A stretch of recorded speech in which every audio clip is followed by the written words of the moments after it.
Olá, boa tarde a todos. Sejam bem-vindos a esse webinar sobre os progressos da telemedicina. Meu nome é Cristiano Maza, eu sou diretor de produto do Grupo Discavos e hoje vou participar aqui com vocês desse webinar que foi criado, organizado e patrocinado pelo pessoal da Online Clinic. Hoje a gente vai receber aqui nesse bate-papo a doutora Érica de Souza, infectologista e também cliente da Online Clinic. Tudo bom, doutora Érica? Olá, boa noite. Boa noite a todos. Está conseguindo sobreviver a esse calor? Tá difícil. Vamos dar um jeito, né?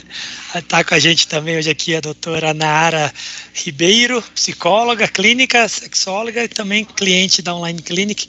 Olá, doutora Nara, boa tarde. Boa tarde, tudo bem com vocês? Tudo ótimo, todo mundo está pronta para esse bate-papo? Sim, estamos aqui. Ótimo.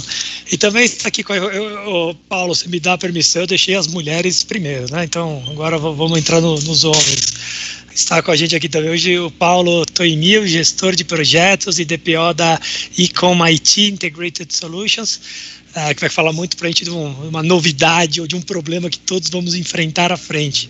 Como vai, Paulo? Tudo bem? Bem, graças a Deus. Vocês, tudo jóia? Tudo ótimo, tudo perfeito.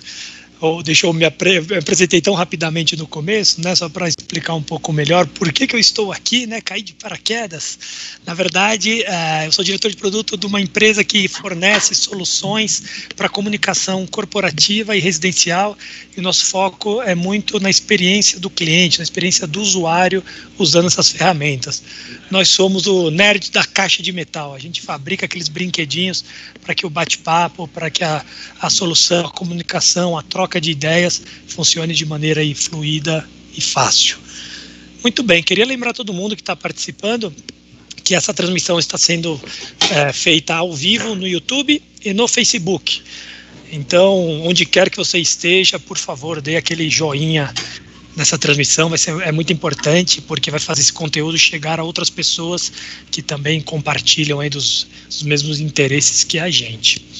Além disso, queria lembrar todo mundo que existe o chat do YouTube. A gente estava com um probleminha técnico, mas acredito que em breve vai estar liberado para vocês poderem postar, poderem contribuir, poder aumentar aqui essa discussão com a gente, que sempre agrega valor ver aí o outro lado da conversa. Além disso, durante o webinar, a gente vai ter um QR Code aparecendo na tela, aquele quadradinho cheio de pontinhos dentro, que se vocês escanearem ele, vocês vão ser direcionados a um site da Online Clinic, onde vocês vão poder fazer um cadastramento e concorrer a um brinde oferecido pela Online Clinic. Então não deixe de se cadastrar aí. Sempre tem um presentinho a mais para vocês. Muito bem. Antes de começar, eu queria dar um espaço maior aqui para os nossos convidados poderem fazer uma introdução um pouco melhor do que eles fazem, da atuação, né, da formação, falar um pouquinho da biografia. Doutora Nara, podemos começar com você? Podemos. Por favor, se apresente um pouco melhor aí para todo mundo. Tá legal. Bom, eu sou a Nara, eu sou daqui de Piracicaba, interior de São Paulo. Sou sócia de uma clínica de neurologia. Nós temos a Clínica Neurológica Vida há 12 anos. Sou formada há 20 anos pela Universidade Federal de São Carlos e fiz especialização em análise de comportamento. Então, sou analista de comportamento e o ano passado eu terminei a minha pós-graduação em sexologia. Então, atendo adolescentes, adultos e casais. Legal, muito bem. E já vem trabalhando com a Online Clinic por quanto tempo? A minha sócia já trabalha há uns 2, 3 meses, desde quando começou a pandemia, e os outros médicos aqui da clínica também. Eu fui um pouco resistente, já estava no online, mas demorei um pouquinho, já tem acho que uns 3 semanas que eu estou com Online Clinic. Que legal, vai ter bastante papo aí para a gente trocar depois. Paulo, vou te pedir licença de novo para dar a palavra para a doutora Érica. Doutora Érica, conta um pouquinho a sua experiência, a sua biografia, o que você faz hoje. Bom, eu sou médica, infectologista, eu sou formada em Santos, mas eu fiz a residência médica aqui no Emílio Ribas, em São Paulo. Moro em São Paulo e trabalho em vários lugares, atendo no consultório e trabalho com o programa de DST-AIDS na Vila Mariana, é o programa estadual. E agora, recentemente, desde janeiro, eu estou como coordenadora do ambulatório médico terapêutico da comunidade Monte Azul, que é uma instituição de terceiro setor, como uma ONG. Então, a gente trabalha com população carente, vulnerável, e nesse ambulatório terapêutico, a gente faz medicina antroposófica, que é uma medicina integrativa e que tem um princípio do desenvolvimento integral do ser humano. E aí, nesse ambulatório, a gente achou importante ter aí uma ferramenta nesse cenário atual que se desenvolveu, né? Legal, vai ser muito bom de trocar essa experiência. A gente teve, um tempo atrás, uma experiência com educação também, né? A educação online, e esses casos de associações, de ONGs, elas acabam sofrendo um pouquinho por causa da tecnologia, então vai ser bem legal de trocar essa figurinha no bate-papo. E por último, mas não menos importante, Paulo, conta pra gente um pouquinho do que você faz hoje na Ecom IT.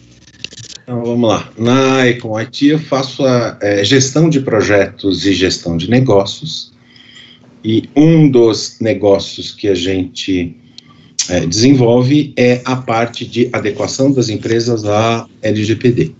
Então, neste sentido, eu sou de PO para poder, na verdade, apoiar as empresas a fazer o seu modelo de adequação à lei. Então, basicamente é isso. Não sou médico, eu sou engenheiro eletrônico, como formação acadêmica, e estamos aí para tentar ajudar e colaborar a todos em qualquer dúvida que tiver. É isso aí, Paulo. Não, os meninos estão só na calculadora aqui, eu e você. Nós vamos contribuir bastante também. Legal, pessoal. Queria reforçar do QR Code que está na tela. Se cadastrem que vocês vão ter aí acesso a um brinde depois da Online Clinic. E para mostrar que eu não tenho nada contra o Paulo, ele que vai começar agora as respostas do nosso bate-papo. Paulo, queria começar com a introdução básica. Vamos falar um pouquinho, pessoal, o que é o LGPD, por que é necessário, né? Que tipo de informação é sensível a isso e quais são as preocupações que o mercado e os governos têm em relação a isso. Tá bom. Basicamente é o seguinte, essa lei ela veio, na verdade, para tentar equilibrar uma relação entre consumidor e fornecedor. Então, historicamente, as empresas acabavam utilizando vários dados das pessoas, portanto, os dados pessoais, e essas pessoas não tinham nenhum direito. A partir da LGPD, elas passam a ter direito, aí você tem uma relação de equilíbrio entre responsabilidade dos dados que essas empresas estão guardando desse cidadão ou deste cliente. Então, de certa forma, a gente está empoderando o cliente e mantendo a relação mais igualitária, para que não haja abusos com relação não só à segurança dessa informação daquela empresa, quanto à responsabilidade que ela tem de não divulgar isso a terceiros. Eu tentarei colocar isso de maneira rápida, isso. Perfeito. Existe alguma norma brasileira, como posso dizer, alguma lei que já cria essa proteção de dados? Sim, a própria lei, que é a Lei Geral de Proteção de Dados, que foi, na verdade, finalmente, isso foi uma história muito longa, né, de mais de 2 anos no Brasil, mas, na verdade, ela acaba de ser, na verdade, efetivamente sancionada. Então, hoje a gente já está com o poder dessa lei. Então, hoje, a responsabilidade das empresas já é em vigor, não é mais uma lei que vai entrar, ela já está em vigor a partir aí desse mês de agosto. Então, hoje, não temos nenhuma dúvida que essa lei veio para ficar.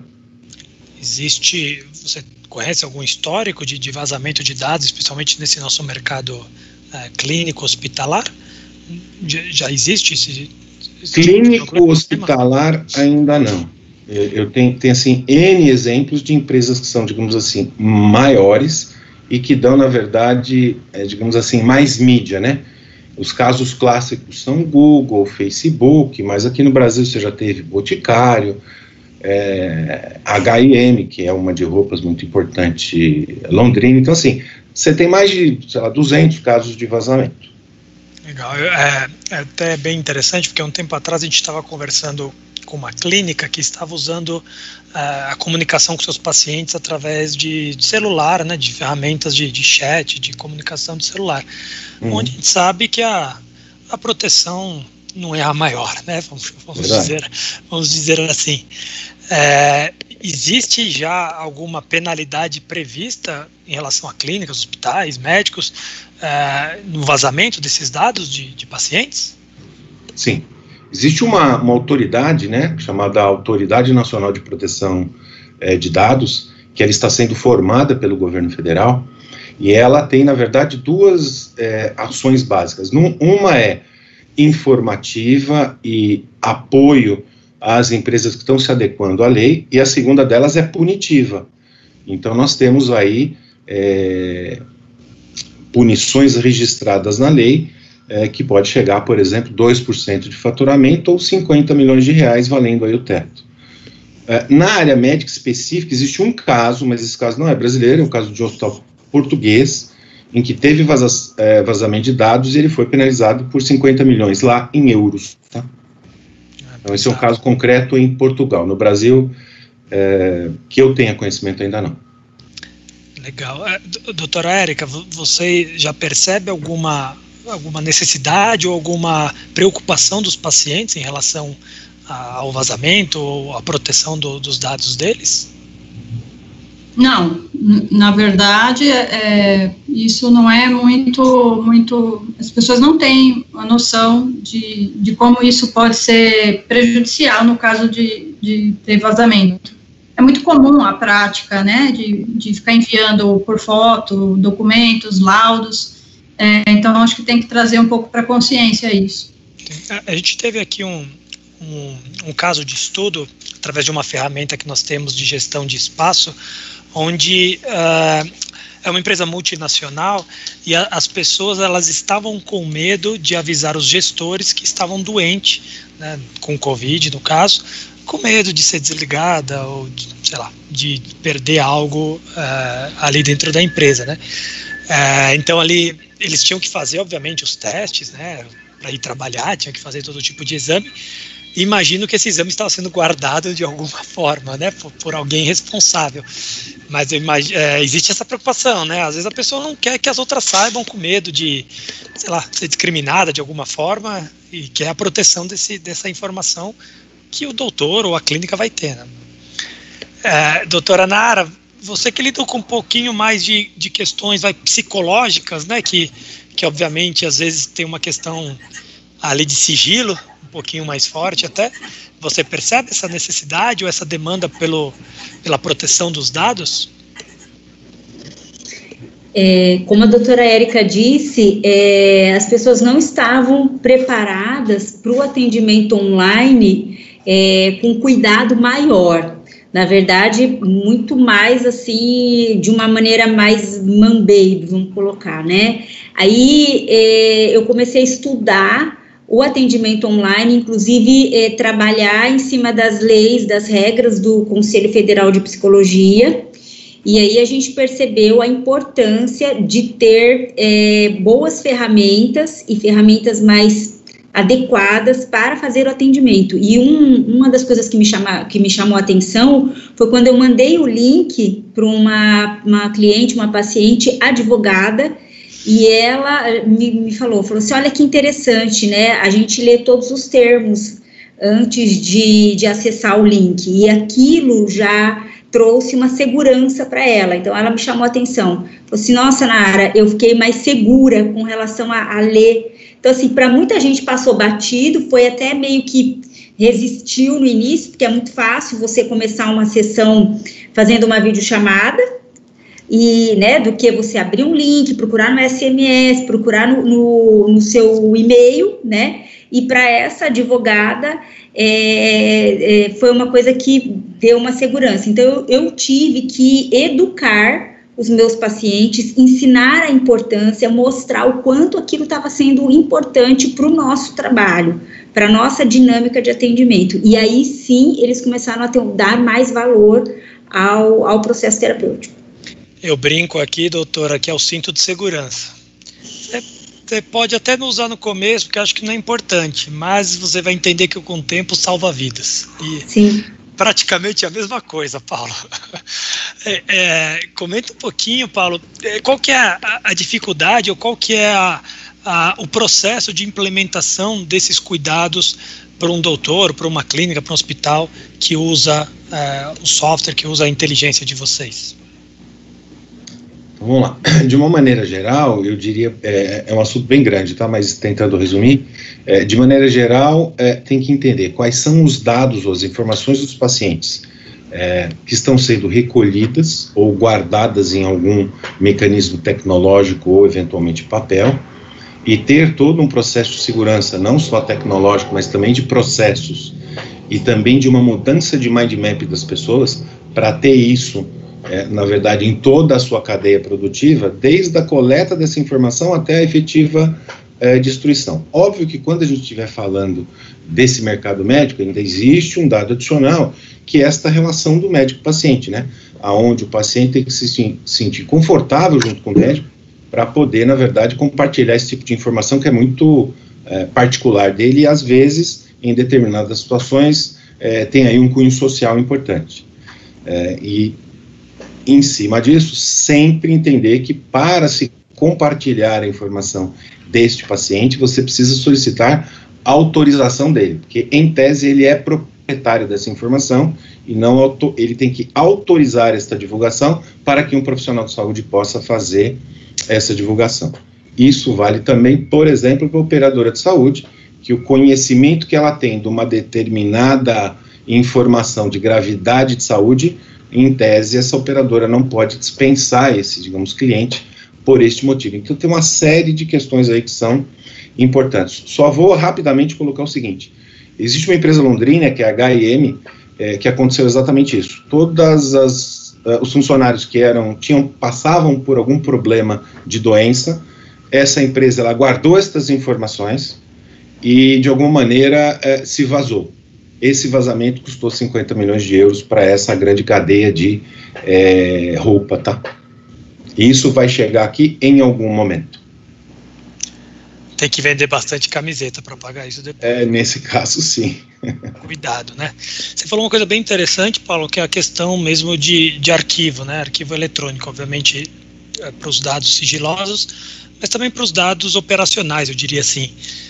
Doutoras, vou começar pela doutora Nara agora, como é que tem sido a utilização do sistema da Online Clinic e esse arquivamento, seja de prontuários, seja de receitas, de informações, isso dá bastante agilidade para o processo de vocês?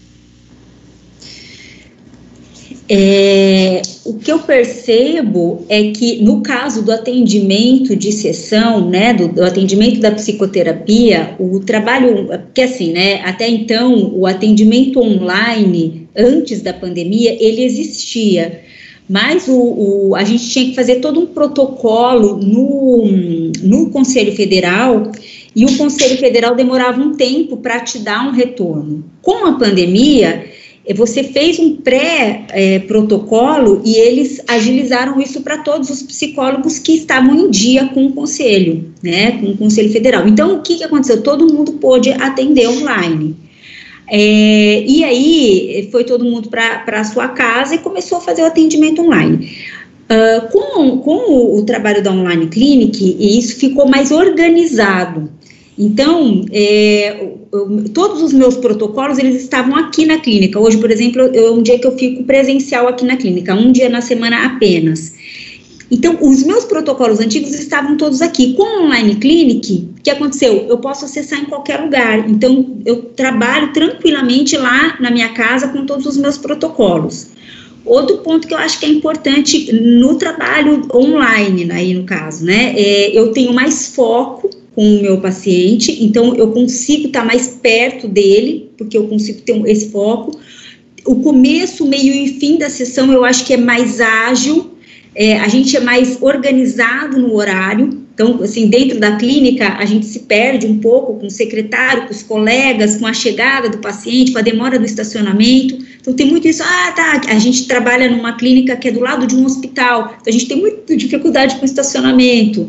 Então, assim, eu já estou até respondendo outras perguntas. O paciente, ele começou a ficar mais organizado com o atendimento online, né? Então, assim, tanto o protocolo ficou mais fácil para eu poder retirar dentro do trabalho da online clinic, como com o atendimento online nesse sentido. Mas isso tudo eu só tive acesso, no caso, através, né, infelizmente, da pandemia, no meu caso. Essa questão da organização, ela é importante, né, não só na questão da segurança dos dados que o Paulo comentou, mas do arquivamento mesmo, do dia a dia, das informações. Bate muito de acordo com a experiência, que eu costumo dizer, a experiência do usuário, a experiência do cliente, né? Se atender alguém pela uma ferramenta de comunicação, um chat, funciona, né? Talvez, mas como é que você vai arquivar depois os dados? Você vai ficar guardando tudo ali, depois você manda uma informação errada para um paciente que era de outro, porque você não conseguiu organizar direito. Então, a ferramenta acaba sendo muito importante para isso. Cristiano, sim. Deixa eu só fazer uma última observação com relação a isso que você está colocando. Uma outra coisa que eu acho que é importante, no caso do psicólogo, né, nós somos muito ainda desorganizados, a nossa formação ela é muito humanista e pouco administrativa, né, então nós temos a parte administrativa muito vaga, principalmente a gente que veio da universidade pública. E aí, assim, essa parte contábil, a organização financeira também é perfeita, né? Então, eu sento no final das semanas com meu pai e a gente bate ali. Meu pai é meu ajudante, né? Meu estagiário, ou eu presto serviço para ele. Então, a gente senta ali e bate. Isso é muito bom para o psicólogo, né? Que é um pouquinho desorganizado nessa área. Então, a profissionalização, a parte financeira eu também acho que é legalzinha. Ótimo. E, doutora Érica, comenta um pouquinho em relação a essa questão de dados, de informação, arquivamento, tem te ajudado nesse sentido? Os nossos prontuários, eles são prontuários físicos, são feitos à mão, e existe uma certa resistência de fazer isso digitalizado por algumas pessoas. Porém, é uma questão de você conhecer um pouco a ferramenta e usar. O que eu tenho feito, porque por conta da fluidez da consulta, né, eu tenho feito à mão no prontuário físico, que a gente está aguardando, e aí eu digito um resumo, alguma coisa mais sucinta no prontuário eletrônico. A parte de receitas, exames e toda a questão dos relatórios que se pode gerar, isso é fantástico, principalmente porque tem pacientes que têm medicação de uso contínuo, e a gente perde muito tempo fazendo muitas vias, mesmo porque a gente tem muito paciente de saúde mental, de psiquiatria, então alguns usam 5, 6, 7 medicamentos e todo mês você repete. Então, o que você ganha com isso é muito bom e confortável, mas você tem que vencer aí a barreira, né, de começar a experimentar, e a gente ainda não se apropriou de todas as capacidades, né, de gerar relatórios, mas eu vejo que é uma ferramenta fácil de aprender, fácil de usar. A gente só muda o hábito com a repetição, né? Mas eu também acredito que é um caminho sem volta aí, né? A organização e a velocidade, a capacidade de acesso remoto, como a doutora Nara comentou, isso é algo importante. Eu acho que, não diria que a pandemia veio para ficar, mas os benefícios dela vieram para ficar, né? A gente vai ter que se adaptar. Em relação a essa experiência que vocês estão tendo com a teleconsulta, a telemedicina, né? Como é que tudo começou? Qual que foram as dores aí de início? Como é que vocês estão hoje? Comenta um pouquinho para a gente, doutora Érica. A gente, na pandemia, ali na comunidade, a gente fechou o ambulatório para consultas novas, porque é um ambulatório que não é essencial, no sentido das consultas, são consultas antroposóficas, que ela está baseada na geração de saúde, e não com foco na doença. Então, a gente atende todo tipo de pessoa, fortalecendo aspectos da saúde. Isso não é considerado essencial, Mas, como a gente está num lugar muito estratégico da comunidade, a gente é suporte, né, para todo tipo de demanda. Então, a gente ficou numa escala mínima. E aí, assim, o que foi fundamental foi atender as pessoas que estavam com medo de sair de casa, as pessoas que estavam confinadas, e grande parte desenvolveu problema de saúde mental, no sentido de ansiedade, depressão e pânico. E eu, como médica e como antropósofa, eu prezo muito o exame físico e a calorosidade da presença da pessoa. Então, isso eu acho que é fundamental.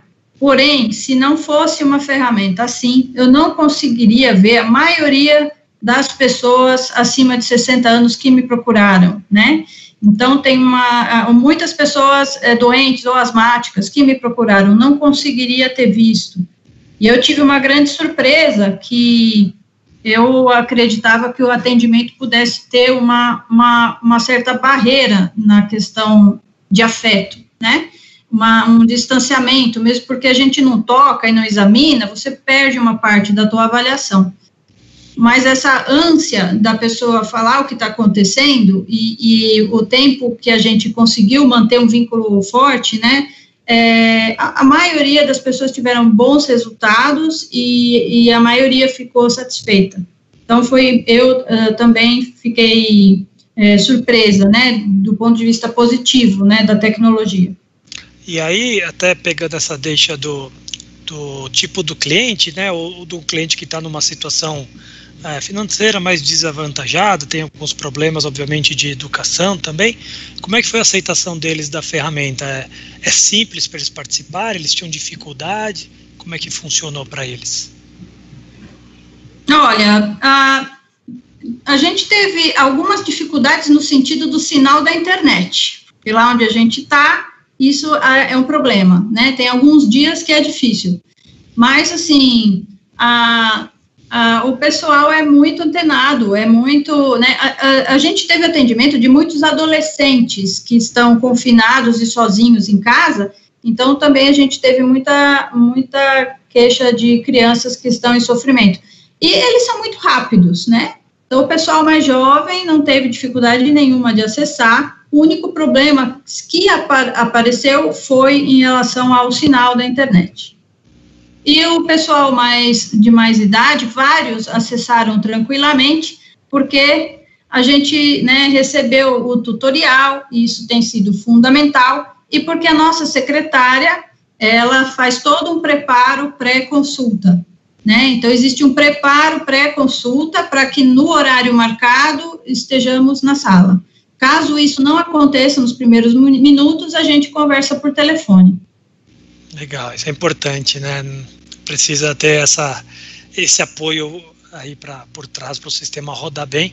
E essa questão da internet, infelizmente, é um mal em todo o país, assim, tem casos, mesmo na cidade de São Paulo, que é uma cidade teoricamente mais avançada, né, tecnologicamente falando, infraestrutura, a gente tem diversos problemas aqui mesmo de rede, de internet, e afeta todo o mercado, todas as verticais, seja o mercado clínico, o mercado educacional, o mercado inclusive corporativo, afeta todo mundo. Uma coisa interessante que aconteceu, que eu achei muito bom, né, a gente ter assinado a plataforma, a internet caiu e a gente não conseguia fazer o contato pelo computador, mas aí eu tinha o meu banco de dados do meu celular, e eu consegui, então, fazer a consulta por celular, que não é muito confortável, mas eu consegui fazer, e como é pela plataforma, os meus dados não aparecem, né, então não precisei de dar o meu número e me expor. Então, uma situação que eventualmente pode ser feita, né. Eu lhe agradeço pela deixa do celular não ser tão confortável. É um pouco do que o grupo de Scavos tenta oferecer para o mercado, né? Uma experiência do usuário, seja o médico, seja o professor, né? O aluno, o paciente, que eles possam ter uma experiência melhor de comunicação audiovisual. São equipamentos que conseguem propor isso para as pessoas, né? É por aí mesmo, você fazer um atendimento pelo celular uma vez, outra, passa. Se você fizer 10 atendimentos por dia, toda semana, vai ser complicado, vai sofrer um pouco, né? Legal. Doutora Nara, e no seu ramo, existe algum tipo de preconceito? Estou pensando assim, né? Geralmente psicólogos são dados talvez um pouco mais sensíveis, vou chamar assim. Existe algum tipo de preconceito de fazer isso online? Às vezes a pessoa pensa que, sei lá, pode ter mais gente escutando, ou o mercado atendeu bem a expectativa aí de vocês? Então, aí entra a história do protocolo, né? Sempre quando o paciente, o cliente inicia um processo terapêutico ou começa o trabalho online, eu oriento que ele esteja numa situação de privacidade, que ele use o fone de ouvido, que ele tenha uma internet de qualidade, né? E que ele tenha aquele horário reservado para ele. Então, já me aconteceu, por exemplo, do paciente sair do ambiente de trabalho, parar o carro na rua e querer fazer sessão, ou querer fazer sessão cozinhando. Então, assim, isso não dá certo, né? Então, assim, geralmente, nessa época da pandemia que as pessoas estão trabalhando dentro de casa, já se organizam para que o esposo ou a esposa saia da casa, né, às vezes a mãe ou o pai ou o filho saia de casa, né, naquele momento da sessão. Então tem toda uma organização, e aqueles que não têm a privacidade, aí uma vez na semana a gente faz o atendimento presencial mesmo, eu venho para a clínica uma vez na semana, então tem esse cuidado maior. Caso contrário, não tive esse problema, né? Tem a sessão, ela fica tão redondinha, a gente tem um ambiente, um set terapêutico tão organizado também na situação online, né? Eu tenho esse cuidado, tenho um escritório organizado lá em casa, com privacidade, que faz com que ele tenha essa liberdade para estar conversando, mas eu me preocupo muito como está o ambiente dele. Então, se não tem um bom ambiente, a gente não realiza a sessão online. Legal. E Paulo, pensando nisso que a doutora Nara comentou, como é que a lei, a LGPD, pensa esse, vamos chamar assim, vazamento de terceiros? A pessoa está no carro e, sei lá, fala alto, alguém escuta, ocorre um vazamento não pela clínica, não pelo hospital, não pelo médico. Como é que a lei protege também o usuário nesse sentido? Então, vamos lá. Independente de você estar usando um terceiro ou não, ou uma tecnologia de terceiro ou não, você é o responsável. Então, neste sentido, por exemplo, numa teleconsulta, o médico é responsável pela guarda do dado. Obviamente, você tem uma empresa terceira que tem que garantir isso ao médico para que essa plataforma esteja adequada e não deixe vazar o dado, que é o caso da Online Clinic. Então, assim, a lei, ela coloca o seguinte: a relação entre um fornecedor e um cliente, a responsabilidade é sempre do fornecedor. Existem algumas atenuantes legais, e acho que não vale a pena a gente entrar no detalhe, mas quem processa essa informação pode ser o corresponsável. Um exemplo simples: existe um dado que guarda na nuvem. A nuvem é um contrato. A pessoa, então, que tem este contrato é responsável, e quem guarda o dado na nuvem é um corresponsável. Mas essas ações, mesmo que pareçam simples, são importantes. Sim. Não orientar, inclusive, o paciente, independente de ser família ou não, garantir que exista essa privacidade na informação para você conseguir manter essa relação de confidencialidade que já existe aí no CFM, né, entre o paciente e o respectivo médico. E se a gente olhar para empresas, exatamente o mesmo modelo, olhando aí dentro da ótica de guardar a informação desse grupo de pacientes. Essa é mais uma informação muito importante aí para as empresas, né, sejam hospitais, clínicas, até doutores PJ e outros aí que venham ter essa necessidade de abordar esse tipo de comunicação. É um cuidado importante, né, que a lei vai cair sempre sobre fornecedor. Queria fazer uma pausa aqui rápida para relembrar aí todo mundo que está participando, que a gente está com o QR Code na tela. Se vocês puderem escanear, se cadastrar através desse QR Code, a Online Clinic depois vai sortear alguns brindes para todos que fizerem esse cadastro. E também não se esqueçam de dar o joinha aí, o famoso dedo em pé aí na tela, seja no Facebook, seja no YouTube. É bem importante, que vai fazer o conteúdo chegar também para outras pessoas que têm um interesse parecido conosco. Muito bem. A gente falou bastante aqui das partes boas, vamos dizer assim, né, da tecnologia. Queria abordar um pouquinho o outro lado. O que o presencial tem que a gente não tem? O que você acha, doutora Érica? O que falta? Bom, para mim é fundamental o exame físico. Então, assim, o meu exame físico fica prejudicado quando eu vejo que vai ser necessário, aí eu convoco a pessoa para voltar. Então, se a pessoa tem uma queixa, eu estou com um nódulo aqui, eu preciso palpar, não tem jeito, né? Tirando esses dados mais pontuais, assim, bem característicos de exame, a nossa consulta, a primeira consulta, ela dura aproximadamente 1 hora. Você faz uma revisita a biografia da pessoa e tira alguns aspectos e tem aquela proximidade ou uma empatia, e eu acho que isso é muito importante. Mas é o que eu lhe disse, eu achei que a teleconsulta não tivesse nada disso. Ela permite, mas a consulta presencial consegue com que você realmente se conecte fisicamente com a pessoa, e é uma forma terapêutica de atuar, né, o contato. E você, doutora Nara, tem alguma coisa ainda que faltaria no online que a gente tem no presencial, no físico? Eu acho que uma dificuldade ainda é a questão da internet, quando a internet falha, né? Então, assim, fica ruim escutar, cai, e isso para mim é muito chato, porque às vezes você está num ponto muito importante do processo, e aí dá aquela queda, ai, caiu, peraí, vamos voltar, isso é horrível, né? Então, ainda é algo que é difícil. E a questão que a doutora Érica colocou, né, o contato, o afeto. Por outro lado, por que eu assumi, né, quase 90% do online e não o presencial? Porque com a pandemia a gente tem a necessidade, a importância, né, de usar máscara. E o paciente com a máscara e eu com a máscara, fica muito difícil a comunicação verbal o tempo todo, a expressão facial. Então, eu entrava com a máscara, o paciente com a máscara, no presencial, eu não escutava direito, e ele, às vezes, né, começava a se emocionar, a chorar, e aí a gente não sabia direito qual que era essa expressão facial, e de repente, no impulso, eu estava ali acolhendo e já pegando na mão, já não podia pegar na mão. Então, é uma situação muito delicada, né? E aí, assim, teve a história do lenço, eu tive que trabalhar com um lenço individual, separado para cada um, porque aquela caixa de lenço que vinha e que voltava.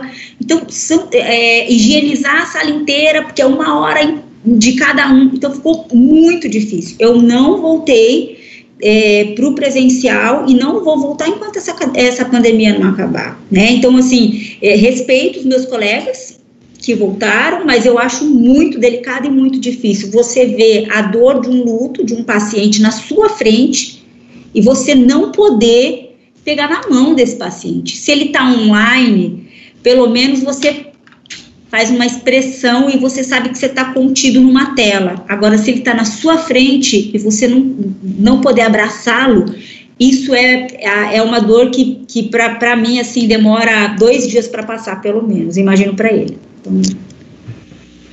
Então, deixa eu provocar vocês. Amanhã sai a vacina, todo mundo de peito aberto na rua, e as máscaras vamos ter que, sei lá, fazer um biquíni, uma sunga com elas, vamos pensar alguma coisa para a gente usar as máscaras. Como é que vocês enxergam esse futuro?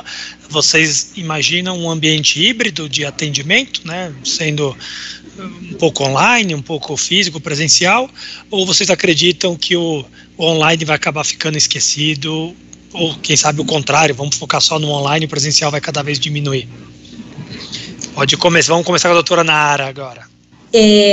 Eu acho que o online vai continuar, porque muitas pessoas aderiram ao online em função da praticidade, da facilidade, como eu coloquei, né, da pessoa, se ela tem privacidade, ela fechar a sua sala e conseguir falar.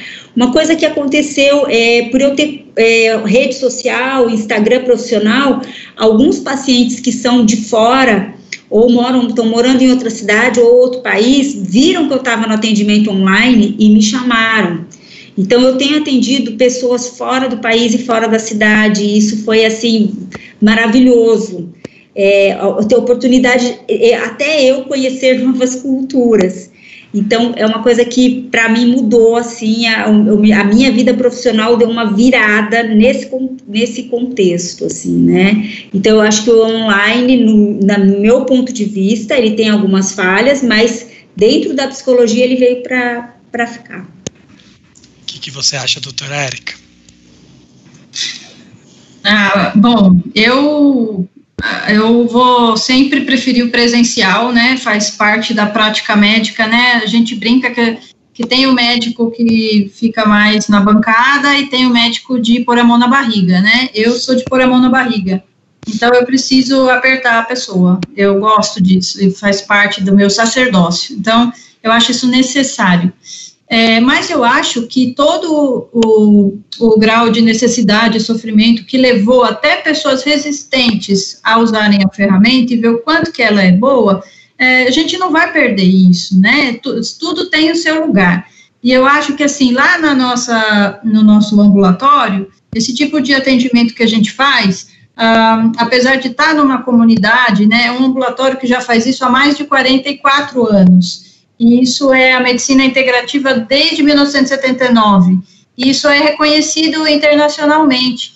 Então, o que acontece? A gente conseguiu atender pessoas, como a Nara falou, a gente conseguiu atender pessoas de Campinas, de São José do Rio Preto, de Ribeirão Preto, a gente atendeu pessoas de Barcelona, que conhece essa medicina e às vezes muda para um lugar e fala, nossa, aqui eu não tenho um médico que faça isso.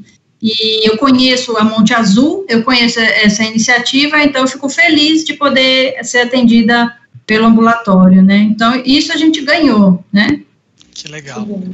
E, Paulo, nós não somos médicos, mas hospitais são empresas também, né? Como é que você enxerga no ambiente corporativo essas mudanças que a gente teve de comunicação, seja o home office, seja as videoconferências, aí, como é que você enxerga isso, o que você percebe dentro da sua empresa e com seus clientes? Eu diria que, do ponto de vista das empresas, existe uma tendência de várias delas optarem por dar continuidade no home office ao invés do presencial. Então, acho que deve ter um balanceamento aí, mais home office, menos presencial, por várias questões. Uma, comodidade, e a segunda, não nos esqueçamos, é mais vantajoso do ponto de vista financeiro para as empresas. O que eu acho que elas aprenderam é o seguinte, mesmo, meio que na marra, é que dá para ter produtividade à distância, nós não precisamos ficar olhando o funcionário ou o colaborador 24 horas por dia para saber se ele produz ou não. E eu entendo que esse mix vai ser mais presencial ou mais home office conforme, digamos assim, o grau de conservadorismo ou o grau de vanguarda das empresas. E entendo que na área médica deve acontecer algo semelhante. Existem algumas categorias que vão ficar mais presenciais, outras menos, mas eu acho que no fundo vai ter uma convivência entre esses dois ambientes, físico e à distância, para poder atender a demanda. E no fundo, obviamente, colocadas as devidas proporções, a opção adicional é sempre para o paciente. Ele pode ter essa alternativa? Digamos que pode. No fundo, a escolha vai acabar sendo também um pouco do perfil do próprio paciente, claro que limitando aí as necessidades conforme as doutoras colocaram. Eu acho que vai ter uma convivência comum entre as duas metodologias, como vai acontecer com as empresas. Na verdade, já está acontecendo, né? Sim, eu queria adicionar que, olhando pela nossa perspectiva de empresa, acho que pesa também um pouco a maturidade da empresa, né, em relação aos funcionários mesmo, idade, educação, cargos, né, a operação que ele tem dentro da empresa. Existe, obviamente, operações mais braçais, né, às vezes uma logística, uma indústria, onde existe alguma certa dificuldade de fazer o home office. Mas o que a gente, pelo menos assim, uma coisa bem interna nossa, o que a gente percebeu é que a nossa empresa funciona muito bem no tete-a-tete, né, naquele grito de feira, não sei o que, você, e a empresa voa assim, e no online ela funciona, mas não tão bem quanto no presencial, né. eu talvez seja um pouco como a Érica, eu gosto de apertar a barriga também, sabe? Aqui eu aperto a orelha mais do que barriga, mas né, então um pouco disso, acho que a maturidade, né, a característica de cada empresa, né, isso vai obviamente pesar nessa decisão, mas o que eu acho que vai ser muito interessante quando tudo isso passar, é que a gente vai ter o poder da escolha, que antes talvez a maioria das empresas ou dos pacientes, dos clientes não tinham, né? E agora, como o Paulo falou, o paciente, né, o usuário, o cliente tem esse poder na mão dele da escolha. Né, quer ser online, quer ser físico, ele vai poder decidir o que for melhor para ele. As empresas, obviamente, lei da oferta e da demanda, a gente vai ter que se adequar a isso. Muito bem, a gente está assim, caminhando aí para o fim. Eu tenho uma dúvida, não sei se vocês podem me tirar. Como é que funciona a parte de cobrança de pagamento? Funciona bem na parte, no atendimento online, na telemedicina? Vocês conseguem manter esse tipo de, vamos dizer, segurança financeira da cobrança? Não sei que doutora quiser responder. Qual das doutoras? Bom, a gente não teve ainda o treinamento para mexer com a parte financeira. A gente sabe que dá para gerar os relatórios e tem é muito claro e muito fácil de definir ali os valores, e isso gera informações precisas, né? Mas o nosso administrativo ainda não foi treinado a mexer nisso, que a gente tem uma ferramenta antiga que a gente não pode desativar ainda. Então, a gente não começou a usar essa parte, mas visualmente, né, na hora de programar, parece muito fácil. Doutora Nara, você tem experiência com a cobrança via sistema online? Eu não mexi ainda na parte da cobrança. Na verdade, eu só fiz os relatórios, já realizei os relatórios, ainda estou no começo, estou na 3ª semana de utilizando. Eu sou o chato que eu quis falar uma coisa que não estava no roteiro, tá vendo? Atrapalhei aí vocês, né? Era uma curiosidade. Eu queria até aproveitar e chamar o Wesley novamente. Wesley, você está aí? Parece que houve um probleminha no áudio no começo da nossa transmissão. O pessoal acabou não escutando a sua apresentação sobre a Online Clinic. Você que é o nosso patrocinador, organizador e orientador motivacional, fala um pouquinho mais da online aí para o pessoal que está escutando.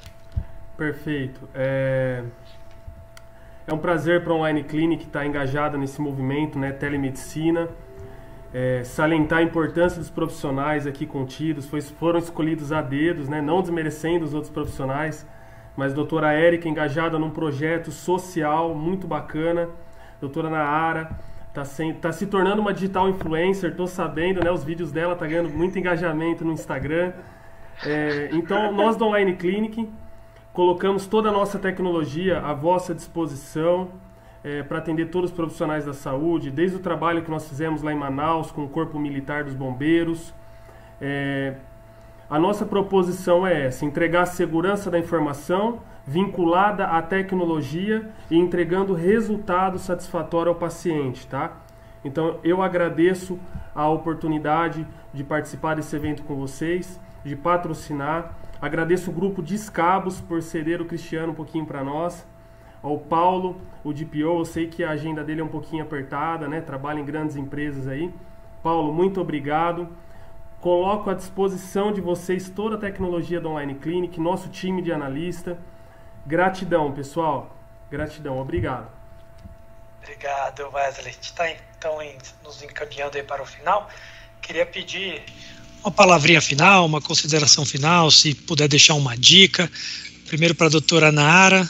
Doutora, o que a gente pode deixar aí para a nossa audiência?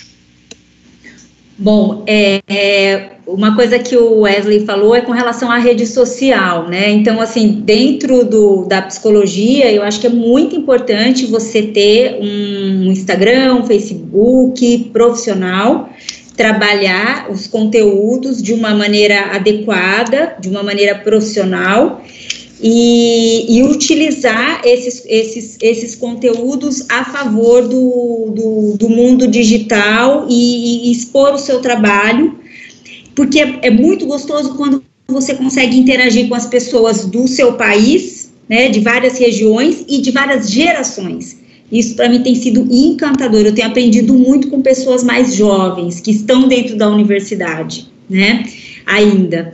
E outra coisa é dizer que você está fazendo trabalho online, porque aí pessoas que às vezes não estão na sua cidade podem utilizar do seu serviço. Eu acho que isso é muito importante.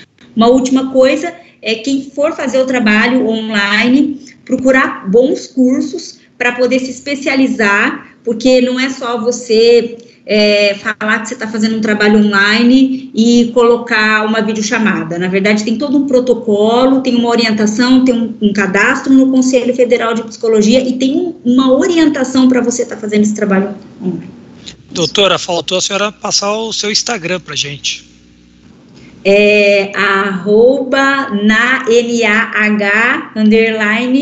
@Ribeiro Psico. Ótimo, fica aí a dica.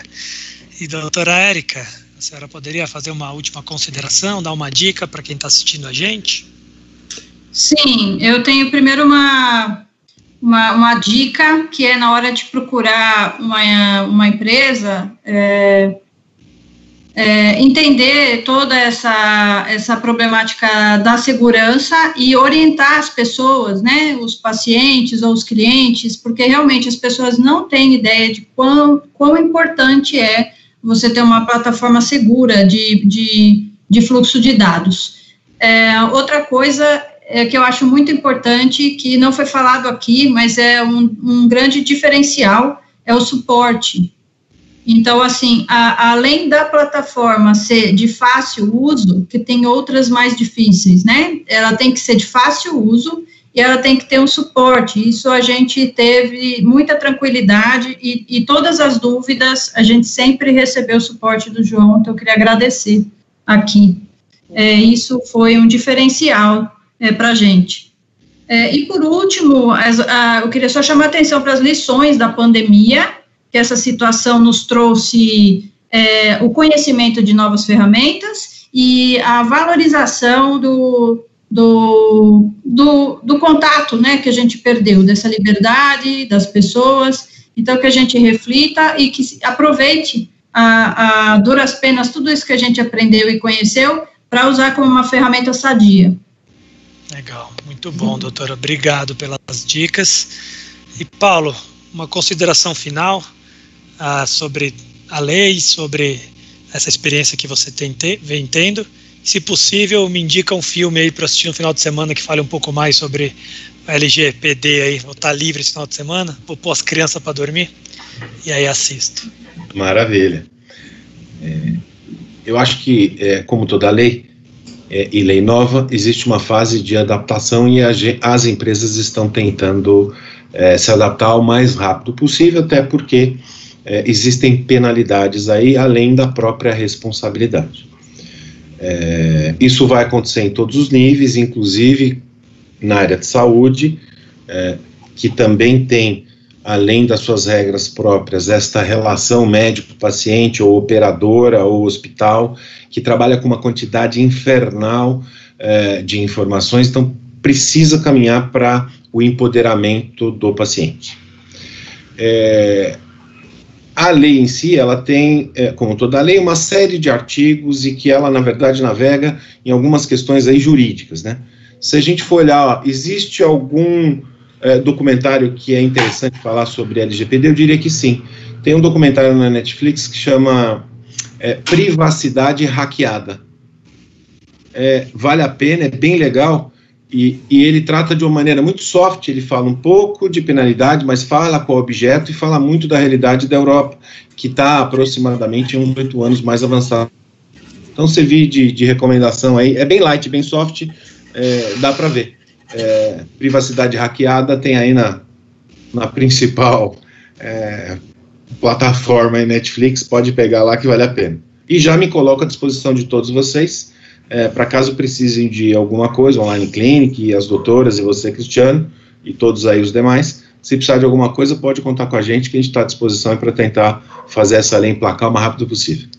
Legal, obrigado, Paulo. Vocês vão ver aí na tela o contato de todo mundo aqui, de nós 4 que participamos. Fiquem à vontade para entrar em contato conosco e com a Online Clinic, se vocês tiverem alguma dúvida. Queria finalizar agradecendo a doutora Érica, doutora Nahara, Paulo e a Online Clinic, em especial nas figuras do Wesley, da Natália, que ajudaram bastante a gente aqui a criar esse conteúdo para vocês, a propiciar esse bate-papo legal, essa troca de ideias.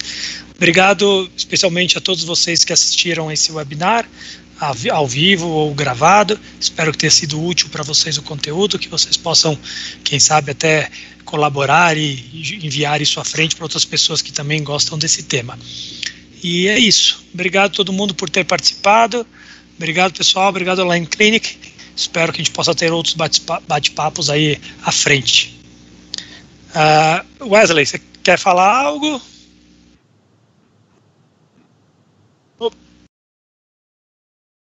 Opa, perfeito, Cristiano. Eu quero mais uma vez só agradecer os participantes, agradecer a presença de todos. Mais uma vez, deixar a Online Clinic à vossa disposição, a todos os profissionais da área da saúde. E todos vocês são importantes, tá? Não existe cliente grande ou pequeno para nós. Todos são importantes e o empenho nosso, desempenho, classificação de suporte de alto nível será para todos, tá? Coloco à disposição os nossos contatos. Obrigado. Legal, obrigado, gente. Em nome do Grupo dos Casos também eu agradeço aqui o convite e a gente fica à disposição se vocês precisarem de alguma ajuda. Até logo, boa noite e usem máscara. Abração, tchau, tchau. Boa noite, tchau. Boa noite.